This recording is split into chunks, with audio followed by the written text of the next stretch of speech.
Hey guys, how are you? This is Siddhant, and today I'm going to talk about a company which provide scorecard to different companies.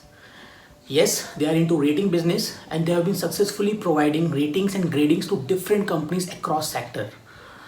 Company name is Care Rating, and in today's video we will do the fundamental analysis of Care Rating.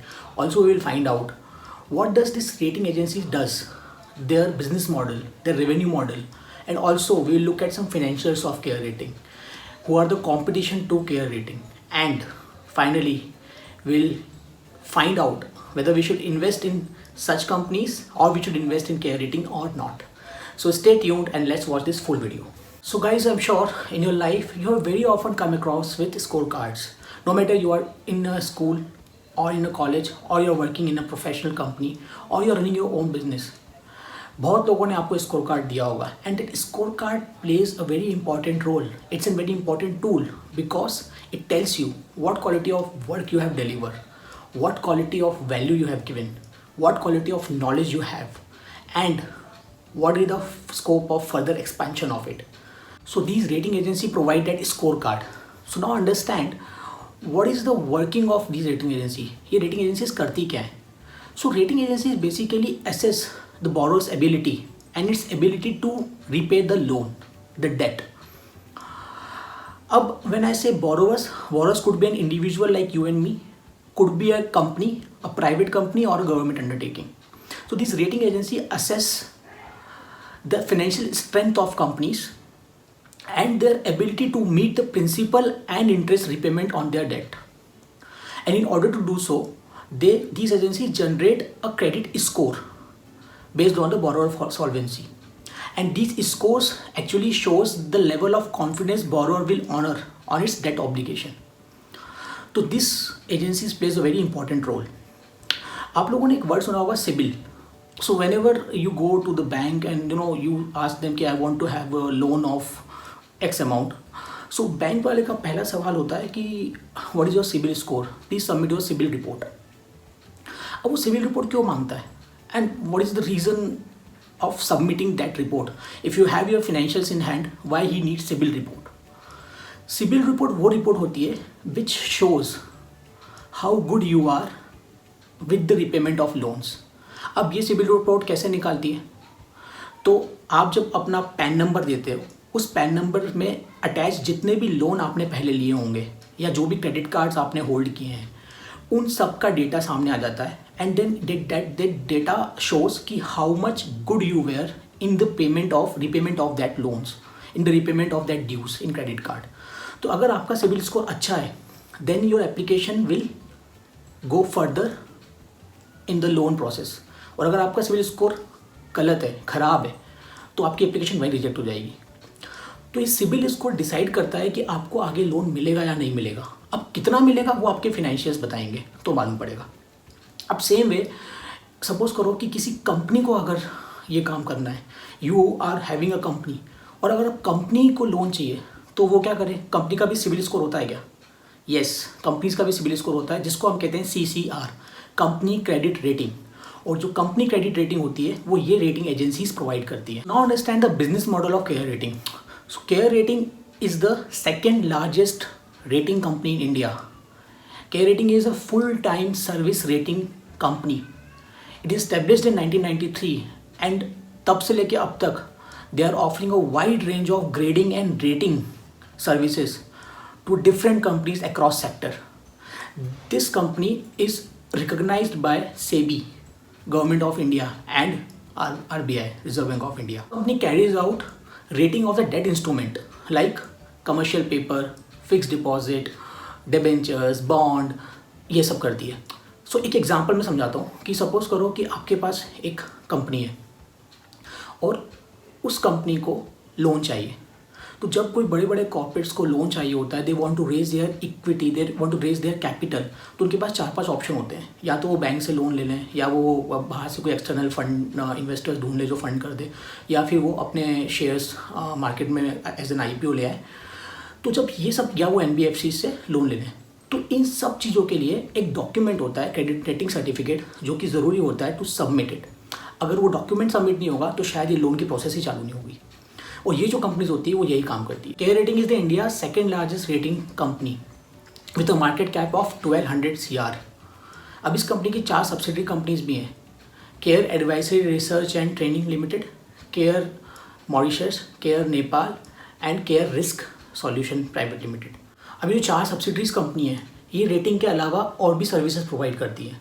सो जो care rating है वो सिर्फ rating services provide करती है, उसका जो total revenue है वो सिर्फ रेटिंग पे ही बेस्ड है, रेटिंग बिजनेस पे ही बेस्ड है। बिकॉज सेबी की गाइडलाइन है कि जो भी रेटिंग कंपनीज होती हैं they have to generate their 99% of revenue from rating business only. तो जो ये 4 सब्सिडरी कंपनीज है ये और अलग अलग सर्विसेज प्रोवाइड करती है, जैसे risk management services, fraud management services, data analytics, market intelligence and so on. तो ये सारी सर्विसेज वो लोग प्रोवाइड करते हैं। So now understand the revenue model of Care rating. अब इसको एक एग्जांपल से समझाता हूँ कि suppose you own a company XYZ private limited. अब आपने अपना बिजनेस अच्छा चलाया है, अब आपको लग रहा है कि यार आपके बिजनेस को फर्दर एक्सपैंड करने की ज़रूरत है and you are looking for more capital to pump in the business. तो अब आप क्या करोगे, बैंक से लोन अप्लाई करोगे। फॉर एग्जाम्पल अगर आपने वो किया तो so whenever you go to bank and you show your balance sheet, audit report and everything to bank will first ask for the credit rating certificate। तो आप क्या करोगे, केयर रेटिंग जैसी कंपनीज के पास जाओगे, जो कि जैसे क्रिसिल भी है, ICRA भी है, तो आप रेटिंग एजेंसीज के पास जाओगे। इन केस केयर रेटिंग के पास आप जाओगे तो आप बोलोगे कि भाई मुझे लोन लेना है, ये मेरे फाइनेंशियल डॉक्यूमेंट्स हैं, आप प्लीज़ इनको एसेस करो and provide with the rating. वो आपको रेटिंग प्रोवाइड करेंगे और उस रेटिंग के अगेंस्ट में they will charge you rating fee. तो जो रेटिंग फ़ी वो चार्ज करते हैं, that rating fee is the revenue for them.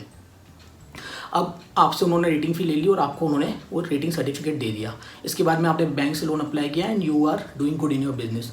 अब सपोज करो 6 महीने के बाद में आपका बिजनेस अच्छा ग्रो किया और आपको लग रहा है कि कुछ और एक्सपैंड करूँगा तो और ग्रो होगा। तो आप वापस बैंक के पास जाओगे और बोलोगे कि यार मेरे को अपना जो लोन है वो रिवाइज करवाना है। Then bank will ask for the latest financial and again they will ask for the update rating certificate. इस केस में again you have to contact them and ask कि भाई मेरे को मेरा जो रेटिंग आपने पहले बना के दिया था उसको अपडेट करना है and these are my latest financials. तो जब आप उनसे वो अपडेट कराओगे then they will charge you update fee.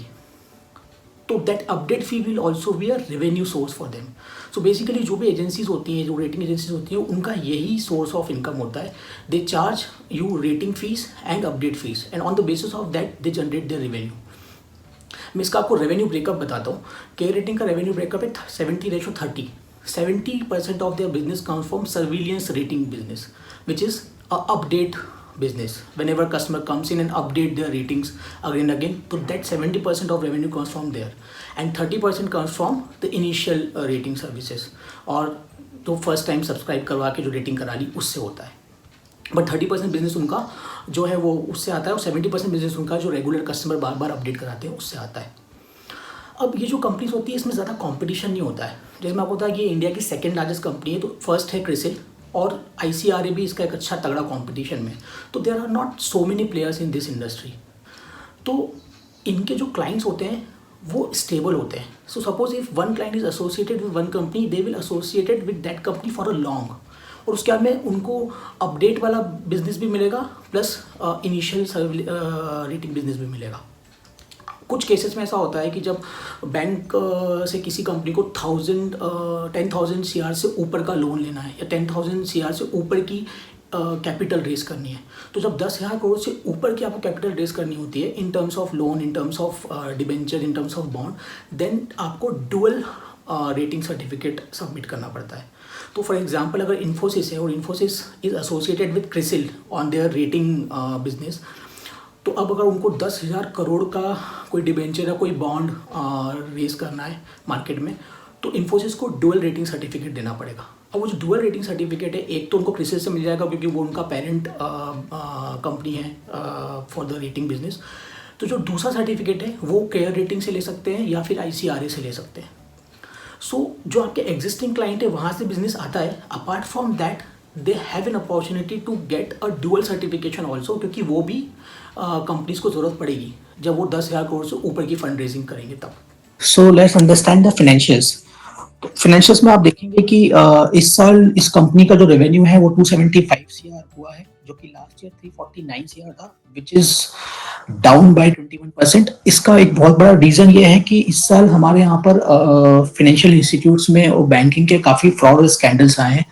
RBI ने 71,000 करोड़ के फ्रॉड को डिटेक्ट किया है एनबीएफसीज में, और बैंकिंग सेक्टर में भी काफ़ी फ्रॉड आया, जैसे यस बैंक में हुआ है और तो इस कारण क्या हुआ है, ओवरऑल बोरोइंग काफ़ी कम हो गई, और जब बोरोइंग कम हो गई तो जो लोन अमाउंट असेसमेंट के थे वो भी कम हो गए, और उन असेसमेंट को ये रेट नहीं कर पाए as compare to last year, इस कारण इनका ये ड्रॉप हुआ है। I give you figure, 18 lakh crore के लोन अमाउंट इन्होंने 2019 में रेट किए थे, और 2020 इस साल इन्होंने सिर्फ 12 लाख करोड़ के लोन अमाउंट्स को रेट किया है, विच इज अप्रोक्सीमेटली 33% डाउन। इस कारण इनका सेल्स में काफी इफेक्ट आया है, रेवेन्यू में काफी इफेक्ट आया है। अपार्ट फ्रॉम रेवेन्यू इनके एक्सपेंसेस भी अचानक से 16% बढ़ गए। लास्ट ईयर ये 147 सीआर थे, इस साल ये 171 सीआर है। अब ये एक्सपेंसेस क्यों बढ़े हैं हम इसको आगे चेक करेंगे। प्रॉफिट ऑब्वियसली डिक्लाइन हुआ है 40% से 83% का इन्होंने प्रॉफिट रिपोर्ट किया है इस साल, जो कि लास्ट ईयर 138 सीआर का था।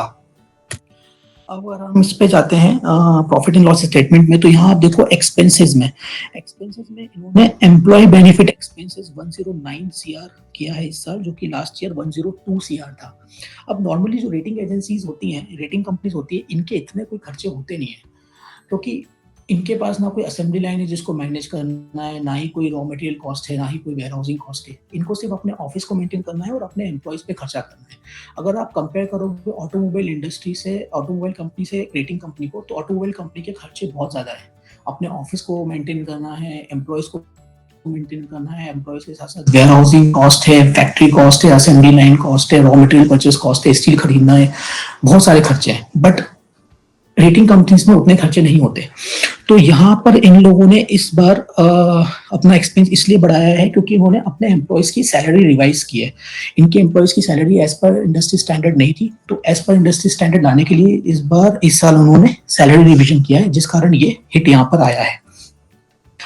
बाकी overall it is good. Total expenses 16% से बढ़ गए, इस साल 171 सीआर हुए हैं, लास्ट ईयर 147 सीआर थे। कंपनी का जो प्रॉफिट है वो हमने डिस्कस किया, 83 करोड़ रिपोर्ट किया है इस साल। I will tell you the valuation of a company. तो इस कंपनी का मार्केट कैपिटल 1200 सीआर है, और इसका जो पीई रेशो है वो 14 पे चल रहा है। दोस्त who don't know what is PE ratio, I will quickly tell you, because PE ratio एक अपने आप में बहुत बड़ा टॉपिक है, उसके लिए एक एंटायर वीडियो चाहिए। So I just quickly tell you what is PE ratio. PE ratio is price to earning ratio, मतलब कितने रुपए कमाने के लिए कितना आपको लगाना पड़ेगा। अब केयर रेटिंग का जो पीई रेशो है वो 14 रुपये चल रहा है, मतलब आपको 1 रुपये कमाने के लिए 14 रुपये लगाने पड़ेंगे केयर रेटिंग में। अब पीई रेशो जो होता है वो निफ्टी 50 का भी होता है, वो सेंसेक्स का भी होता है, और हर एक इंडिविजुअल कंपनीज का भी होता है। नॉर्मली जो पीई रेशो की बैंडविड्थ होती है वो 10 से 30 होती है। 10 is the lowest and 30 is the maximum. तो whenever the P is like 10, 11, 12, 13, तो ये बेसिक रूल है, एक बेसिक मैथमेटिकल रूल है कि अंडरस्टैंडिंग है कि अब जब भी पी 10, 11, 12, 13 हो तो आपको उस कंपनी में इन्वेस्ट करना है, और जब भी पी 25, 26, 27, 30 हो तो आपको उस कंपनी से डाइवेस्ट करना है। Now it's time to answer the big question, whether we should invest in this company और नॉट। सो कंपनी का जो शेयर प्राइस है अभी 408, 409 पे ट्रेंड कर रहा है। कंपनी फंडामेंटली स्ट्रॉन्ग है, इसका बिजनेस बहुत स्टेबल है, there are good customer base this company is having. Company का पी रेशो 14 है, तो जो पी मैथमेटिक्स है उसके हिसाब से इस कंपनी में हमें बाय करना चाहिए। इस कंपनी में कंपनी के जो पीयर्स का पी देखेंगे तो उसके हिसाब से और इंडस्ट्रीज पी के हिसाब से भी ये कंपनी सस्ती है, तो ये कंपनी एक उस तरीके से हमें इसको बाय करना चाहिए। 2 महीने में, लास्ट 2 महीने में इस कंपनी ने ऑलरेडी 34% का रिटर्न दे दिया है। और अगर आपका एक मिड लॉन्ग टर्म व्यू है 5-6 महीने के लिए, इफ़ यू कैन इन्वेस्ट, तो ये कंपनी समवेयर अराउंड 480, 490 टच कर देगी। But this is my opinion, I think you should do your further research, क्योंकि इस वीडियो में सब कुछ कवर नहीं हो पाया है। तो you go and know research about this company more, and then अपना दिमाग लगाओ, और अपने दिमाग लगाने के बाद में डिसाइड करो कि हमें इस कंपनी में इन्वेस्ट करना है कि नहीं करना है। एक और point which I forget to mention is कि इस कंपनी में काफ़ी सारे म्यूचुअल फंड हाउसेस ने भी पैसा लगाया है, which is also a good sign. So I think if you are asked to my opinion, you should invest for a mid long term period of around 5-6 months, and baki you have to decide after researching on your own. So that's all from my side. It's time to say bye bye. Share the channel, subscribe the channel. I hope you like the video. If you do, then you have to give thumbs up and take care of yourself. This is Dhanjan signing off. Bye bye.